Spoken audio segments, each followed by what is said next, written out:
ಒಬ್ರು ಪ್ರಶ್ನೆ ಮಾಡಿದ್ರು, ಗ್ರಹಚಾರ, ಗ್ರಹಗಳ ಒಂದು ಚಲನೆ ನಮ್ಮ ಜೀವನದಲ್ಲಿ ಏನಾದ್ರು ಪರಿಣಾಮ ಬೀರ್ತವ ಅಂತ ಹೇಳಿ. ಈ ಒಂದು ಪದಗಳನ್ನ ಹೆಚ್ಚಾಗಿ ಯಾವಾಗ ಬಳಸ್ತಾರೆ ನೀವು ಸ್ವಲ್ಪ ಸೂಕ್ಷ್ಮವಾಗಿ ಗಮನಿಸಿದೀರಾ? ನೋಡಿ, ಒಬ್ರಿಗೆ ಒಳ್ಳೆ ಕೆಲಸ ಸಿಕ್ತಪ್ಪ, ಅವಾಗ ಆ ವ್ಯಕ್ತಿ ಇಲ್ಲ ನನ್ ಗ್ರಹಚಾರ ಚೆನ್ನಾಗಿತ್ತು, ಹಣೆ ಬರ ಚೆನ್ನಾಗಿತ್ತು, ಅದಕ್ಕೆ ನನಗೆ ಕೆಲಸ ಸಿಕ್ತು ಅಂತ ಹೇಳ್ತಾನ. ಇಲ್ಲ ಅಂದ್ರೆ ಅವ್ನು ಅನ್ಕೊಂಡಿದ್ದು ಆಯ್ತು, ಅವಾಗ್ಲೂ ಕೂಡ ನನ್ ಗ್ರಹಚಾರ ಚೆನ್ನಾಗಿತ್ತು, ಹಣೆ ಬರ ಚೆನ್ನಾಗಿತ್ತು, ಅದಕ್ಕೆ ನಾನು ಅನ್ಕೊಂಡಿದ್ದು ಆಗ್ತಾ ಇದೆ ಅಂತ ಹೇಳಿ ವ್ಯಕ್ತಿ ಭಾವಿಸ್ತಾನ. ಈ ತರ ಮಾತುಗಳನ್ನ ಕೇಳಿದೀವ. ನೋಡಿ, ಈ ಗ್ರಹಚಾರ ಹಣೆ ಬರ ಅನ್ನೋದನ್ನ ಹೆಚ್ಚಾಗಿ ನೆಗೆಟಿವ್ ಆದ ಯೋಚನೆಗಳಿಗೆ ಯೂಸ್ ಮಾಡ್ತಾರೆ. ನೆಗೆಟಿವ್ ಆಗಿ ನಮ್ಮ ಜೀವನದಲ್ಲಿ ಯಾವ್ದಾಗುತ್ತೋ ಅದಕ್ಕೆ ಹಣೆ ಬರ, ಇಲ್ಲಾಂದ್ರೆ ಗ್ರಹಚಾರ. ನೋಡಿ, ಫಾರ್ ಎಕ್ಸಾಂಪಲ್ ಹೇಳ್ಬೇಕು ಅಂದ್ರೆ, ಮನೆಯವರು ಮಗಳನ್ನ ಕೊಟ್ಟು ಮದುವೆ ಮಾಡ್ತಾರೆ ಅಂತ ಅನ್ಕೊಳ್ಳಿ. ಮಗಳು ಜೀವನದಲ್ಲಿ ಚೆನ್ನಾಗಿದ್ಲು ಅಂದ್ರೆ ಅವಳು ನನ್ನ ಮಾತು ಕೇಳಿದಕ್ಕೇನೆ ಇವತ್ತು ಆರಾಮಾಗಿದ್ದಾಳೆ. ಇಲ್ಲ ಅಂದ್ರೆ ಅವ್ರ ಜೀವನ ಸರಿಯಾಗಿದ್ದಿಲ್ಲ ಅಂತಂದ್ರೆ, ಗಂಡನ ಮನೆಯವರು ಸರಿಯಾಗಿ ನೋಡ್ಕೊಂತ ಇಲ್ಲ ಅಂತಂದ್ರೆ ಅವಾಗ ಹೇಳ್ತಾರೆ ಅವಳು ಹಣೆ ಬರ ಸರಿ ಇಲ್ಲ, ಅವಳೊಂದು ಗ್ರಹಗತಿ ಸರಿ ಇಲ್ಲ. ನೋಡಿ, ಇವು ಏನಿದಾವಲ್ವಾ, ಈ ಗ್ರಹಚಾರ ಹಣೆ ಬರ ಇವೆಲ್ಲ ಏನಕ್ಕೆ ಹೆಚ್ಚಾಗಿ ಯೂಸ್ ಮಾಡ್ತಾರೆ ಅಂತಂದ್ರೆ, ವ್ಯಕ್ತಿ ತನ್ನ ತಪ್ಪುಗಳನ್ನ ತಾನು ಹೆಚ್ಚಾಗಿ ಒಪ್ಕೊಳ್ಳೋಕೆ ರೆಡಿ ಇರೋದಿಲ್ಲ. ಆಗ ಈ ಗ್ರಹಚಾರದ ಮೇಲೆ ಹಣೆ ಬರನ ಹಾಕಿ ವ್ಯಕ್ತಿ ತಾನು ಒಳ್ಳೆಯವನು ಅಂತ ಭಾವಿಸ್ತಾನೆ. ನೋಡಿ, ಹೊರಗಡೆ ಯಾವುದೋ ಒಂದು ಶಕ್ತಿ ನಮಗೆ ಕೆಟ್ಟದ್ದು ಭಾವಿಸ್ತಾ ಇದೆ, ಅದು ನಮ್ಮ ಜೀವನದ ಮೇಲೆ ಪರಿಣಾಮ ಬೀಳ್ತಾ ಇದೆ ಅನ್ನೋದು ಯೋಚನೆ ಏನಿದೆ ಅಲ್ವಾ, ಇದು ತುಂಬಾ ಅಂದ್ರೆ ತುಂಬಾನೇ ಡೇಂಜರ್. ಯಾಕಂದ್ರೆ ನೋಡಿ, ಇವಾಗ ಒಂದು ಹೆಣ್ಮಗಳು ಗಂಡನ ಮನೇಲಿ ಚೆನ್ನಾಗಿಲ್ಲ ಅಂತ ಹೇಳಿ ತವ್ರ ಮನೇಲಿ ಹೇಳ್ತಾ ಇದ್ರೆ ತುಂಬಾ ಹಿಂಸೆ ಕೊಡ್ತಾರೆ, ನನಗೆ ಅಲ್ಲಿ ನೆಮ್ಮದಿ ಇಲ್ಲ ಅಂತ ಹೇಳ್ತಾ ಇದ್ರು ಅಂದ್ರೆ, ಕೆಲವೊಬ್ರು ಎಷ್ಟೋ ನಾನು ಕೇಳಿದೀನಿ ಇದನ್ನ, ಏನು ಮಾಡಕ್ ಆಗೋದಿಲ್ಲಮ್ಮ, ಆಲ್ರೆಡಿ ನಾವು ಮದುವೆ ಮಾಡಿ ಕೊಟ್ಬಿಟ್ಟಿದೀವಿ, ನಿನ್ನ ಒಂದು ಹಣೆ ಬರ, ನಿನ್ನ ಒಂದು ಗ್ರಹಚಾರ ನೀನು ಅನುಸರಿಸಿಕೊಂಡು ಹೋಗ್ಬೇಕು ಅಂತ ಹೇಳ್ತಾರೆ. ನೋಡಿ, ಸೂಕ್ಷ್ಮವಾಗಿ ಗಮನಿಸಿ ನೀವು. ಇಂಥ ನಂಬಿಕೆಗಳನ್ನ ಯಾರು ನಂಬ್ತಾರೋ ಅವರಲ್ಲಿ ಪ್ರೀತಿ, ಕರುಣೆ, ಒಂದು ಕಾಳಜಿ ಅನ್ನೋದು ಕೂಡ ಇರೋದಿಲ್ಲ. ಎಲ್ಲ ಮರೆಯಾಗ್ಬಿಡುತ್ತೆ. ಇದೊಂದು ದೊಡ್ಡದಾದ ಒಂದು ಅಜ್ಞಾನ. ಇದು ಅಜ್ಞಾನ. ನೋಡಿ, ಯಾವಾಗ ವ್ಯಕ್ತಿ ಹೊರಗಡೆ ಒಂದು ಬೇರೆದೊಂದು ದುಷ್ಟಶಕ್ತಿ ಇದೆ, ಯಾವುದೋ ಒಂದು ಗ್ರಹಗಳು ನಮ್ಮ ಜೀವನವನ್ನ ನಿರ್ಧಾರ ಮಾಡ್ತವೆ, ಅವು ನಮಗೆ ಕೆಟ್ಟದ್ದನ್ನ ಮಾಡ್ತವೆ ಅಂತ ಹೇಳಿ ವ್ಯಕ್ತಿ ಯಾವಾಗ ಭಾವಿಸ್ತಾನೋ ಆವಾಗ ವ್ಯಕ್ತಿ ತನ್ನನ್ನು ತಾನು ಮರಿತಾನೆ. ಅಲ್ಲಿ ಹೇಳ್ಬೇಕು ಅಂದ್ರೆ, ಇವಾಗ ನೋಡಿ, ಯಾರಾದ್ರೂ ಇಲ್ಲಪ್ಪ ನಿಂದು ಗ್ರಹಚಾರ ಸರಿ ಇಲ್ಲ, ಇವಾಗ ನಾನು ಈ ಒಂದು ನಿಂಬೆ ಹಣ್ಣನ್ನ ಮಂತ್ರಿಸ್ಕೊಡ್ತೀನಿ, ಇದನ್ನ ನೀನ್ ಇಟ್ಕೋ, ಹಾಗಾದ್ರೆ ನಿನಗೆ ಒಳ್ಳೇದಾಗುತ್ತೆ ಅಂತ ಯಾರಾದ್ರೂ ಹೇಳಿದ್ರು ಅಂದ್ರೆ ವ್ಯಕ್ತಿ ಅವಾಗ ತನ್ನ ಮೇಲೆ ಸಂಪೂರ್ಣವಾಗಿ ಯೋಚನೆ ಮಾಡೋದನ್ನ ಬಿಟ್ಬಿಡ್ತಾನೆ, ನಿಂಬೆ ಹಣ್ಣಿನ ಮೇಲೆ ಭರವಸೆ ಇಡ್ತಾನೆ. ನೋಡಿ, ನಮಗೆ ಒಳ್ಳೇದಾಗುತ್ತೆ ಕೆಟ್ಟದಾಗುತ್ತೆ ಅಂತಂದ್ರೆ ನಾವು ಏನ್ ಮಾಡ್ತೀವಲ್ವಾ ಅದ್ರ ಮೇಲೆ ಡಿಪೆಂಡ್ ಆಗಿರುತ್ತೆ. ನಾವು ಸರಿಯಾದ ನಿರ್ಧಾರಗಳನ್ನ ತಗೊಂಡ್ರೆ, ಸರಿಯಾಗಿ ಯೋಚನೆ ಮಾಡಿದ್ರೆ ಆಗ ನಮ್ಮಿಂದ ಆಗೋ ತಪ್ಪುಗಳು ತುಂಬಾನೇ ಕಡಿಮೆ ಆಗ್ತವೆ, ಸಮಸ್ಯೆಗಳು ಕೂಡ ಕಡಿಮೆ ಆಗ್ತವೆ.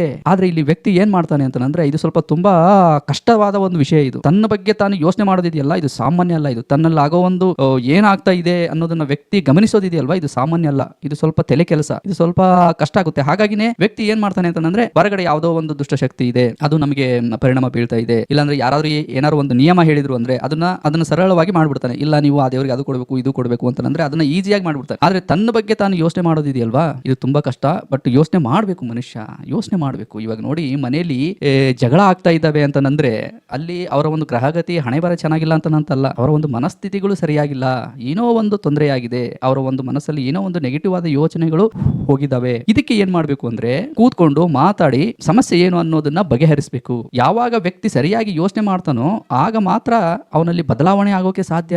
ಇಲ್ಲಾಂದ್ರೆ ಹೊರಗಡೆ ಯಾರೋ ಒಂದು ನಮ್ಮನ್ನ ರಿಪೇರಿ ಮಾಡ್ತಾರೆ, ಯಾವುದೋ ಒಂದು ಶಕ್ತಿ ನಮ್ಮನ್ನ ರಿಪೇರಿ ಮಾಡುತ್ತೆ ಅಂತಂದ್ರೆ ಮೂರ್ಖತನ, ವ್ಯಕ್ತಿ ಅದೊಂದು ಮೂರ್ಖತನ. ಹಾಗಾಗಿ ಇದ್ರ ಮೇಲೆ ಜಾಸ್ತಿ ನಂಬಿಕೆಗಳನ್ನ ಹಿಡಬಾರ್ದು. ನಂಬಿಕೆಗಳನ್ನ ವ್ಯಕ್ತಿ ತನ್ನ ಮೇಲೆ ತಾನು ಭರವಸೆ ಇಡಬೇಕು ಯಾವಾಗ್ಲೂ. ನೋಡಿ, ಯಾರು ತಮ್ಮನ್ನ ಬಲವಾಗಿ ನಂಬಿರ್ತಾರೋ ಅವರು ಎಲ್ಲವನ್ನು ಮಾಡೋಕೆ ಮುಂದೆ ನುಗ್ತಾರೆ. ಅವರಿಗೆ ಧೈರ್ಯ ಜಾಸ್ತಿ ಇರುತ್ತೆ. ಅವರಿಗೆ ಯಾವ್ದಾದ್ರು ಒಂದು ಕೆಲಸ ಆಗ್ತಾ ಇಲ್ಲ ಅಂತಂದ್ರೆ ಯೋಚನೆ ಮಾಡ್ಬೇಕು, ಅದು ಯಾಕೆ ಆಗ್ತಾ ಇಲ್ಲ, ನಾನು ಎಲ್ಲಿ ಎಡುತ್ತಾ ಇದ್ದೀನಿ ಅಂತ ಹೇಳಿ. ಎಲ್ಲದಕ್ಕೂ ಒಂದು ಪರಿಹಾರ ಇದ್ದೇ ಇರುತ್ತೆ, ನಮ್ಮ ಸುತ್ತಮುತ್ತನೇ ಇರುತ್ತೆ, ನಮ್ಮ ಒಂದು ಯೋಚನೆಲೇ ಇರುತ್ತೆ. ನಾವು ಸ್ವಲ್ಪ ಅವುಗಳ ಬಗ್ಗೆ ಯೋಚನೆ ಮಾಡಬೇಕು. ಅದನ್ನ ಬಿಟ್ಟು ಏನೋ ಒಂದು ಗ್ರಹಗತಿ ಹಣೆ ಬರ ಅದ್ರ ಮೇಲೆ ಹಾಕಿ ನಾವು ಸೈಡ್ಗೆ ಸರಿಬಾರ್ದು. ನೋಡಿ, ಇದು ಆತ್ಮವಿಶ್ವಾಸವನ್ನ ಕೊಲ್ಲುತ್ತೆ. ಇದು ಭಗವಂತ ನಮ್ಮನ್ನ ಹೆಂಗೆ ಸೃಷ್ಟಿ ಮಾಡಿದ್ದಾನೆ ನೋಡಿ. ನಾವು ನಮ್ಮ ಫ್ಯಾಮಿಲಿಯನ್ನ ನೋಡ್ಕೊಂಡು ಕಷ್ಟಪಟ್ಟು ಕೆಲಸ ಮಾಡಿ ನಮ್ಮ ಫ್ಯಾಮಿಲಿಯನ್ನ ನೋಡ್ಕೊಂಡು ಮತ್ತೊಬ್ಬರಿಗೆ ಸಹಾಯ ಮಾಡ್ತೀವಿ. ನಮ್ಮಲ್ಲಿ ಆ ಒಂದು ಶಕ್ತಿ ಭಗವಂತ ಇಟ್ಟಿದ್ದಾನೆ.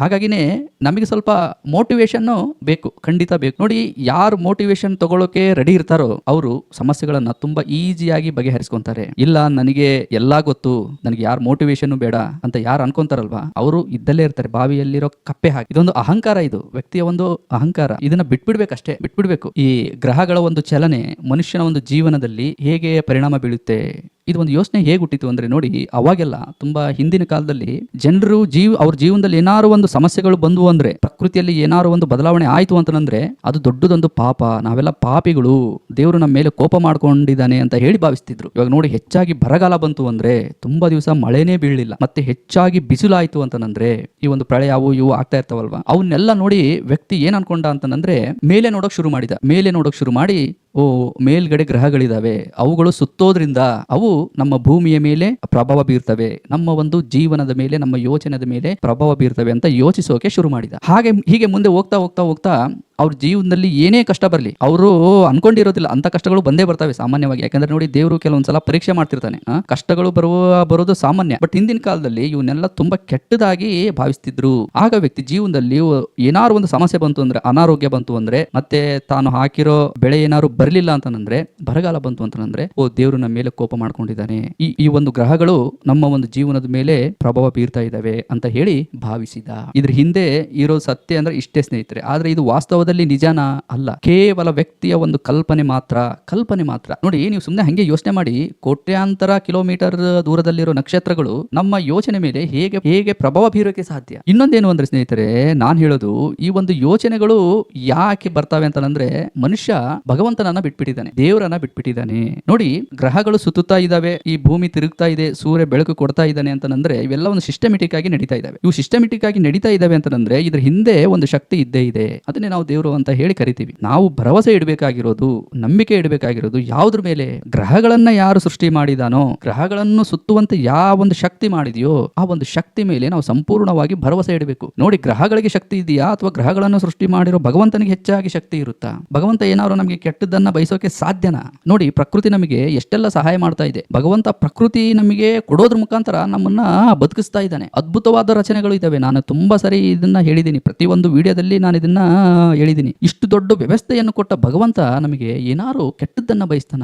ನೋಡಿ, ಕಷ್ಟಗಳು ಬರ್ತಾವೆ ನಿಜ, ಬಟ್ ಅದ್ರ ಹಿಂದೆ ಏನಾರು ಒಂದು ಉದ್ದೇಶ ಇರುತ್ತೆ. ದೇವರು ನಮ್ಮನ್ನ ಪರೀಕ್ಷೆ ಮಾಡ್ತಾ ಇರ್ತಾನೆ. ಇಲ್ಲ ಅಂದ್ರೆ, ಒಂದು ಕಷ್ಟ ಬಂತು ಅಂದ್ರೆ ಅದರಿಂದ ನಾವು ಏನಾರು ಒಂದು ಕಲಿಯೋದಿರುತ್ತೆ. ಇದು ಬಿಟ್ರೆ ಮತ್ತೇನು ಇಲ್ಲ. ನಾವು ಯಾವಾಗ ಇಂಥ ಒಂದು ಮೂಢನಂಬಿಕೆಗೆ ಬಲಿ ಆಗ್ತೀವಿ ಅಂತಂದ್ರೆ, ನಮಗೆ ಕಷ್ಟಗಳೇ ಬರಬಾರ್ದು ಅಂತ ಭಾವಿಸಿದಾಗ, ಕಷ್ಟಗಳೇ ಬರದ ವ್ಯಕ್ತಿ ಈ ಪ್ರಪಂಚದಲ್ಲಿ ಯಾರಾದ್ರೂ ಇದಾರ? ಇಲ್ಲ. ನೋಡಿ, ಎಲ್ಲವನ್ನು ಪಾಸಿಟಿವ್ ಆಗಿ ತಗೊಳ್ಳಿ. ಈ ಜೀವನದಲ್ಲಿ ಏನಾರು ಒಂದು ಆಗ್ತಾ ಇದೆ, ಏನಾರು ಒಂದು ಸಮಸ್ಯೆ ಬಂದಿದೆ ಅಂತಂದ್ರೆ ಎಲ್ಲವನ್ನು ಪಾಸಿಟಿವ್ ಆಗಿ ತಗೊಳ್ಳಿ. ನೀವು ಯಾವ್ದನ್ನ ಬೇಡ ಬೇಡ ಬೇಡ ಅಂತ ಹೇಳಿ ನೀವು ತುಂಬಾ ದೂರ ನುಗ್ತೀರೋ, ಅದು ನಿಮ್ಮ ಮೆದುಳಿನ ಮೇಲೆ ಮಾನಸಿಕವಾಗಿ ಜಾಸ್ತಿ ಪ್ರಭಾವ ಬೀರುತ್ತೆ. ಯಾಕಂದ್ರೆ ನಮ್ಮ ಮೈಂಡ್ ಕೆಲಸ ಮಾಡೋದೇ ಹಾಗೆ. ನಾವು ಯಾವ್ದನ್ನ ಬೇಡ ಅಂತ ನಿರಾಕರಿಸ್ತೀವೋ, ನಮ್ಮ ಮೈಂಡ್ ಅದನ್ನೇ ಪದೇ ಪದೇ ನೆನಪು ಮಾಡ್ತಾನೆ ಇರುತ್ತೆ. ಹಾಗಾಗಿ ಕಷ್ಟಗಳನ್ನ ಸ್ವೀಕರಿಸಿ.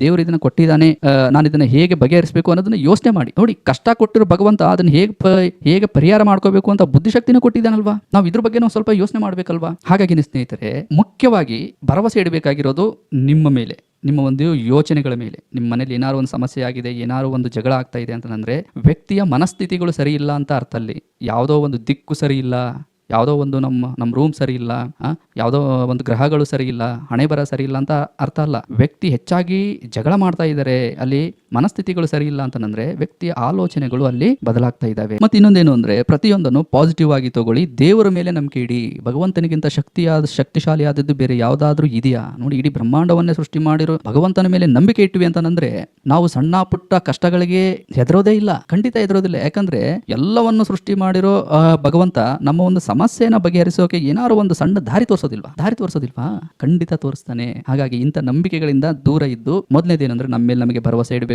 ಎರಡನೇದು, ಕಷ್ಟಗಳನ್ನ ಪಾಸಿಟಿವ್ ಆಗಿ ತಗೋಬೇಕು. ಮೂರನೇದು, ಭಗವಂತನ ಮೇಲೆ ಭರವಸೆ ಇಡಬೇಕು. ಹೀಗಿದ್ದಾಗ ಮಾತ್ರ ನಾವು ಜೀವನದಲ್ಲಿ ಎಲ್ಲವನ್ನು ಧೈರ್ಯವಾಗಿ ಎದುರಿಸ್ತೀವಿ. ಜೀವನದಲ್ಲಿ ಮುಂದೆ ಕೂಡ ಬರ್ತೀವಿ. ನಮ್ಮ ಮಾನಸಿಕ ಆರೋಗ್ಯನೂ ಕೂಡ ತುಂಬಾ ಚೆನ್ನಾಗಿರುತ್ತೆ.